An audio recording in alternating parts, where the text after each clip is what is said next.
Social media एक ऐसा platform है कि जहां इंसान आजकल तो बहुत ज़्यादा क्रेज़ हो गया है सोशल मीडिया का। जहां पर इंसान आता है, वीडियो बनाता है, अगर उसकी वीडियो वायरल नहीं होती तो वो कुछ भी करने के लिए तैयार हो जाता है। बहुत कम लोग ऐसे होते हैं जो कि नर्वस ना होते हों और वायरल होने के लिए कुछ ऐसा ना करते हों। आजकल ज़्यादातर लोग वायरल होने के लिए कुछ ना कुछ गलत काम करने ही लगते हैं। ये कहानी एक ऐसी ही लड़की की है, 22 साल की लड़की काजल होती है, जो कि वायरल होने के लिए अश्लील वीडियो बनाने लगती है और उसकी वीडियो वायरल भी होने लगती है। उसे बहुत ज़्यादा समझाया जाता है लेकिन वो नहीं मानती और वो कुछ ऐसा कर बैठती है जिससे कि उसकी ज़िंदगी, उसके घरवालों की ज़िंदगी पूरी तरह बर्बाद हो जाती है। तो दोस्तों, मैं गीता गुप्ता, स्वागत है आप लोगों का मेरी आज की एक नई कहानी में। जय माता दी। और अगर आपको वीडियो अच्छी लगे तो प्लीज़ वीडियो को लाइक कर दीजिए, चैनल को भी सब्सक्राइब कर दीजिए अगर आप चैनल पर नए हैं तो। दोस्तों, ये घटना बिहार के बेगूसराय की है, जहाँ एक लड़की काजल होती है 22 साल की और उसने 12th पास कर ली होती है और अपने घर में ही होती है, गरीब परिवार की होती है। उसकी 2 छोटी बहनें और होती हैं। वहाँ से वो अपनी फ्रेंड के साथ एक होटल में जाया करती थी, कभी-कभी लंच के लिए भी जाया करती थी। तो वहाँ उसकी मुलाकात एक लड़के से होती है जो कि आशीष नाम का होता है।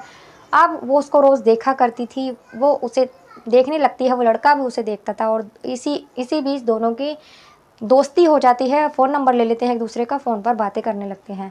अब फ़ोन पर बातें करते-करते दोनों एक दूसरे से प्यार करने लगते हैं। इस बीच प्यार करने के बाद दोनों एक दूसरे से जब मिलते हैं, दोनों अपने-अपने घरवालों से बात करते हैं शादी की। तो जब लड़की की तस्वीर देखते हैं उसके घरवाले आशीष के, तो उसको पसंद कर लेते हैं क्योंकि लड़की देखने में अच्छी भली थी, 22 साल की लड़की थी, खूबसूरत थी। जब पसंद कर लेते हैं तो उसकी शादी हो जाती है। शादी हो जाती है तो 1 साल, 2 साल खूब अच्छे गुज़रते हैं, बहुत अच्छे गुज़रते हैं, बहुत ख़्याल रखती है वो अपने परिवार का। उसके एक बेटी भी होती है उस बीच। जब हो जाती है, अब परिवार की जब ज़िम्मेदारियाँ बढ़ने लगती हैं तो उसका पति जो होता है वो कहता है अब परिवार की ज़िम्मेदारियाँ बढ़ रही हैं, तो मैं बाहर चला जाता हूँ काम करने के लिए। अब जब वो बाहर चला जाता है काम करने के लिए, तो उसकी जो पत्नी थी, अब वो सोचती है मैं क्या करूँ, क्या करूँ, क्या ना करूँ? अब वो उसको वीडियो देखा करती थी वो फ़ोन पर। अब जब वो वीडियो देखती है तो उसे भी शौक चढ़ता है शॉर्ट वीडियो बनाने का। अब वो शॉर्ट वीडियो बनाती है और डालती है डेली-डेली, लेकिन उसकी वीडियो पर व्यूज़ नहीं आते। जब उसकी वीडियो पर व्यूज़ नहीं आते और वो देखती है कि लोगों की वीडियो वायरल हो रही है, मेरी वीडियो क्यों वायरल नहीं हो रही? तो उसने प्लान बनाया, उसका पति तो बाहर जा चुका था काम करने के लिए। अब वो आस-पास के लड़कों को देखती है अपने ससुराल में ही और उनके साथ वीडियो बनाना शुरू करती है और उसकी वीडियो दिन पर दिन चलने लगती है। जब चलने लगती है तो वो अश्लील वीडियो अब उनके साथ बनाना शुरू कर देती है। जब वो शुरू कर देती है वीडियो बनाना, तो उसके पति को पता चलता है कि ये वीडियो बना रही है और वो वहाँ से आने के लिए तैयारी करता है और जब वो घर आता है तो उसे उसकी पत्नी नहीं मिलती। 1 साल जब वो आता है तो पत्नी नहीं मिलती और वो आकर पूछता है अपने माँ-बाप से, तो कहते हैं कि वो तो 6 महीने पहले ही बेटा 6 महीने से अपने मायके गई हुई है और वहीं रह रही है। वो सोचता है अपने घर में अपने माँ-बाप से मिलकर, जब वो वहाँ से फ्री होकर अपने ससुराल जाता है अपनी बेटी से और अपनी पत्नी से मिलने के लिए। जब वो वहाँ जाता है तो जाने वहाँ चला जाता है, जाने के बाद वो वहाँ रुकता है। जब वो शाम तक वापस नहीं आता तो उसके घरवालों को उसकी टेंशन हो जाती है। उसका भाई भी होता है, वो भी टेंशन करता है, उसके पिता होते हैं, सबको ये लगता है कि अभी तक बेटा आया नहीं, वो अपनी पत्नी से मिलने ससुराल गया था। ना तो अपनी पत्नी को लेकर आया है, ना ही उसका कोई फ़ोन आया है, ना ही वो खुद वापस आया है। अब वो लोग उसे कॉल करते हैं तो उसका नंबर स्विच ऑफ जाता है।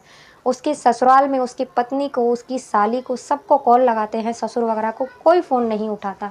जब वहाँ कोई फ़ोन नहीं उठाता, उसके पिता भी फ़ोन करते हैं और उसका बड़ा भाई भी फ़ोन करता है, कोई नहीं उठाता। अब वो गाँव के ही 2-4 लोगों को लेकर उसके अपने बेटे के ससुराल जाने का फ़ैसला करते हैं। जब वो वहाँ जाते हैं, तो वहाँ पहुँचते ही जैसे ही गाड़ी से उतरते हैं तो देखते हैं कि उनके बेटे की बॉडी वहीं पड़ी हुई थी दरवाजे के बाहर और उसकी अंतिम क्रिया करने की तैयारियाँ चल रही थी। अंतिम संस्कार करने की तैयारियाँ चल रही थी। ये देखकर वो एकदम शॉक हो जाते हैं कि ये मेरे बेटे के साथ क्या हुआ? अभी सुबह ही तो वो अच्छा भला आया था और अब ये क्या हुआ? और इन लोगों ने खबर तक नहीं करी और अंतिम क्रिया के लिए तैयार कर रहे हैं मेरे बेटे को। वो लोग कहते हैं कि चलो चलो जल्दी करो, लेकिन उसके पिता जो होते हैं वो कहते हैं मेरे बेटे को कोई हाथ तक नहीं लगाएगा जब तक कि पुलिस नहीं आ जाती। वहीं किसी के घर वालों ने पहले ही पुलिस को कॉल कर दी थी तो वहाँ पुलिस आ जाती है।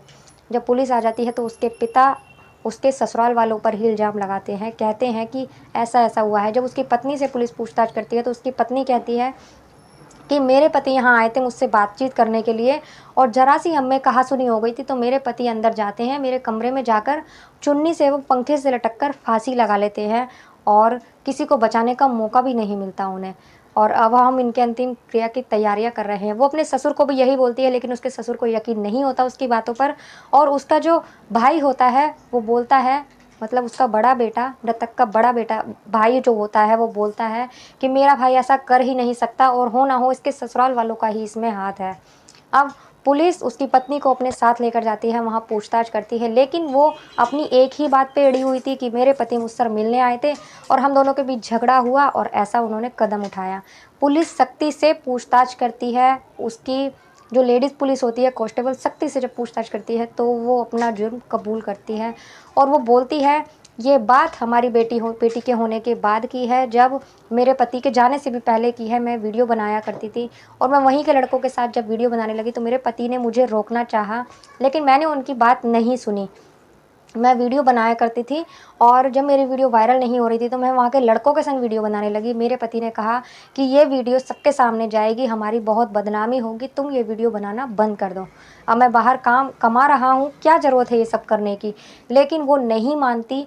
नहीं मानने की वजह उसके पति फिर बाहर चला जाता है कमाने। उसको फिर पता लगता है कि अभी भी मेरी पत्नी ने वीडियो बनाना बंद नहीं किया, तो वो वहाँ से आता है। जब आता है तो उसे पता चलता है कि उसकी पत्नी वहाँ है ही नहीं। तो वो उसे पता चलता है 6 महीने पहले ही चली गई है और मैं 6 महीने पहले ही यहाँ आ गई थी अपने मायके। जब मैं यहाँ आ गई थी तो पड़ोस में ही हमारे एक लड़का रहता है। जब मैं उनके संग वीडियो बनाती थी उस लड़के के साथ तो धीरे-धीरे उससे मेरी दोस्ती हुई, दोस्ती प्यार में बदल गई और मैं उससे प्यार करने लगी धीरे-धीरे। हम दोनों के बीच रिश्ता भी बन चुका है, हम दोनों के बीच में संबंध भी बने हैं। अब एक दिन ऐसा होता है कि मेरे पति आ जाते हैं यहाँ और मेरे पति आने के बाद में मुझसे बोलते हैं कि मैंने तुमसे मना किया था वीडियो बनानी बंद कर दो, लेकिन तुम नहीं मानी ना। वहाँ मेरा बॉयफ्रेंड भी था जिससे मेरा अब रिश्ता है वो भी था, मेरे माँ बाप भी थे, मेरी बहनें भी थी। मुझे ये बात बहुत बुरी लगी, सबके सामने मेरे पति मुझ पर चिल्ला रहे थे। मैंने उनसे कहा कि मैं नहीं मानूंगी, मैं वीडियो ज़रूर बनाऊंगी। तो मेरे पति ने गुस्से में मुझे थप्पड़ मार दिया। जब उन सबके सामने मुझे थप्पड़ मारा मेरे पति ने तो मुझे अपनी बेइज्जती महसूस हुई कि मेरे पति ने मेरी बेइज्जती करी है और मुझे गुस्सा आया। मैंने अपने बॉयफ्रेंड के साथ मिलकर अपने पति का गला घोंट दिया, चुन्नी से अपने दुपट्टे से गला घोंट दिया और उनकी मौत हो गई। मौत होने के बाद में और हमने ये कहानी बनाई कि इन्होंने पंखे से लटक कर खुदकुशी कर ली है और अब हम इनकी अंतिम क्रिया की तैयारी कर रहे थे। इतने में ही मेरे ससुराल वाले ससुर और मेरे जेठ यहाँ आ गए। जब वो सारी सच्चाई बताती है तो पुलिस को भी यकीन नहीं हो रहा था कि एक औरत ने सोशल मीडिया पे वायरल होने के लिए इतना बड़ा खेल रचा।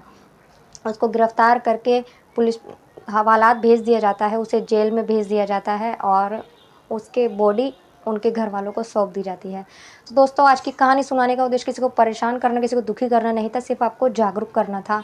और कमेंट कर ज़रूर बताइएगा आपको वीडियो कैसी लगी। मिलते हैं अगली किसी वीडियो में एक नई कहानी के साथ। तब तक के लिए नमस्कार।